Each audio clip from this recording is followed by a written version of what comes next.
नमस्कार मित्रांनो, टेक मराठी या यूट्यूब चॅनलमध्ये आपल्या सर्वांचे स्वागत आहे मित्रांनो। तर आजचा व्हिडिओ आपला खूप महत्त्वाचा असा होणार आहे।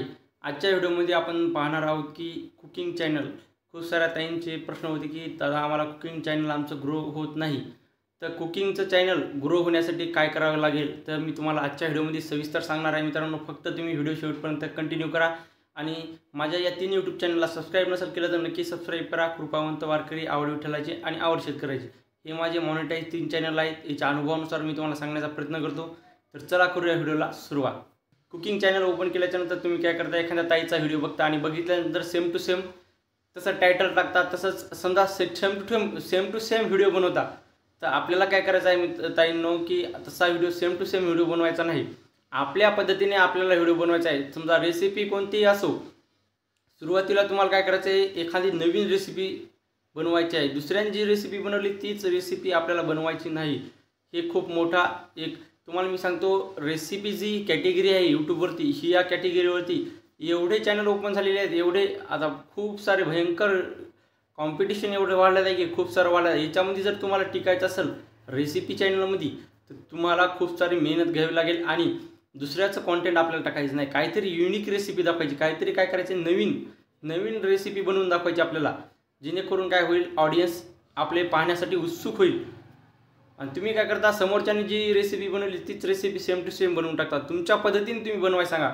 आणि हो, मी तुम्हाला एक गोष्ट सांगायचं राहिलं की आपल्या जी मूळ भाषा आहे त्या मूळ भाषेमध्ये बोलायचा प्रयत्न करा। तुम्ही कसं आहे, उगीच आपल्याला समजा एकदम शुद्ध भाषा येत नाही आणि शुद्ध भाषा बोलण्याचा प्रयत्न करतो, तर तसं करायचं नाही मित्रांनो। उलटं काय होते, लोक आपल्याला हसतात। त्याच्यामुळे आपल्याला जशी भाषा येते त्या पद्धतीमध्ये सांगायचा प्रयत्न करायचा। आणि ताईंनो, परत एक गोष्ट म्हणजे मेन मुद्दा असा आहे की जे यूट्यूबवरती थंबनेल असतं, ज्या नवीन ताई त्या काय करतात की रेसिपीचा व्हिडिओ तर छान असतो त्यांचा एकदम भारी, पण त्या काय करतात, त्यांना यूट्यूबवरती पोस्टर म्हणजे जो व्हिडिओ अपलोड केलेला आहे त्या व्हिडिओवरती पोस्टर लावायचंच माहीत नसतं आणि त्या लावतच नाहीत।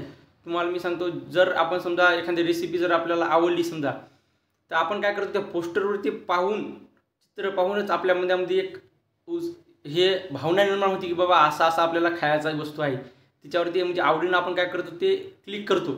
तर काय पाहून क्लिक करतो आपण, ते पोस्टर पाहून। जर तुमच्या व्हिडिओवरती तसं छान पोस्टर जर नसेल तर पब्लिक तुमच्या व्हिडिओवरती क्लिक करणार आहे का, पब्लिक तुमच्या व्हिडिओवरती क्लिक करणार नाही।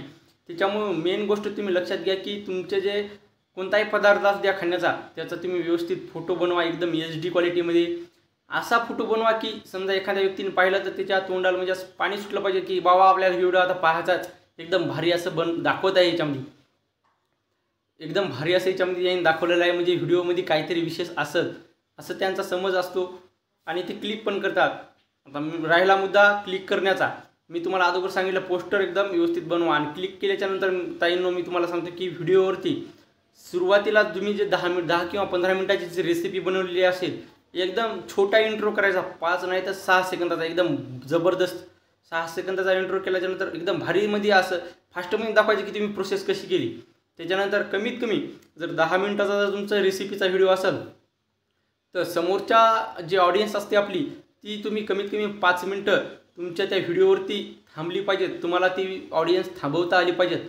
अशा पद्धतीने बोलायचं आहे आपल्याला की ती ऑडियन्स थांबली पाहिजेत, म्हणजे आपण पुढं काय करणार आहोत नवीन हे त्या लोकांना पाहण्यासाठी उत्सुक झाले पाहिजे। तुम्ही काय करता, डायरेक्टच सर्व सांगून टाकता की आपल्याला अशी रेसिपी करायची, सर्व सुरुवातीला सांगितल्यानंतर समोर माणसाला ऐकण्याची काय होते, इच्छा राहत नाही। त्याच्यामुळे सुरुवातीला सगळं सांगायचं नाही मित्रांनो, काय ताईंनो आपल्याला काय करायचं काय नाही। आणखीन एक सांगायचा पॉईंट झाला तर खूप महत्त्वाचा पॉईंट म्हणजे असा आहे की रेसिपी चॅनल जेव्हा ताई ओपन करतात, सुरुवातीला काय होते की मिक्स कॅटेगरी करतात ताई।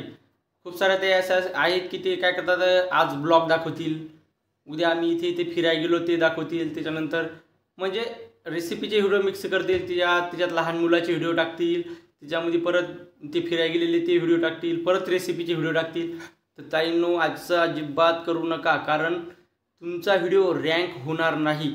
कारण का की जर तुम्ही यूट्यूबवरती रेग्युलर समजा एकाच कॅटेगरीवरती जर व्हिडिओ बनवला, एकाच म्हणजे लगातार रेसिपीचे जर व्हिडिओ बनवले तर तुमचा व्हिडिओ 100% चालतील आणि ज्या लोकांपर्यंत तुमचे व्हिडिओ जायला पाहिजे त्या लोकांपर्यंत तुमचे व्हिडिओ जातील। आणि जर तुम्ही मिक्स कॅटेगरी केली तर यूट्यूबची जे मशिनरीज असते ती कन्फ्यूज होऊन जाईल, यूट्यूबचा अल्गोरिदम कन्फ्यूज होईल आणि तुमचे व्हिडिओ त्या लोकांपर्यंत जाणार नाही. हा पण पॉईंट खूप महत्त्वाचा आहे. त्याच्यामुळे तुम्ही जर कुकिंगचं चॅनल ओपन केलं असेल तर कुकिंगचे व्हिडिओ टाका, ब्लॉगिंगचं असेल तर ब्लॉगिंगचे टाका, कोणतंही असू द्या तुमचं जे असेल तेच व्हिडिओ टाका. तर खूप व्हिडिओ मोठा झालेला आहे, एवढं बोलून थांबतो. हे माझं मराठीमधून यूट्यूब चॅनल आहे. सर्व ताईंना जर व्हिडिओ आवडला असेल तर चॅनलला सबस्क्राईब नक्की करा. चला भेटूया पुढच्या व्हिडिओमध्ये. धन्यवाद.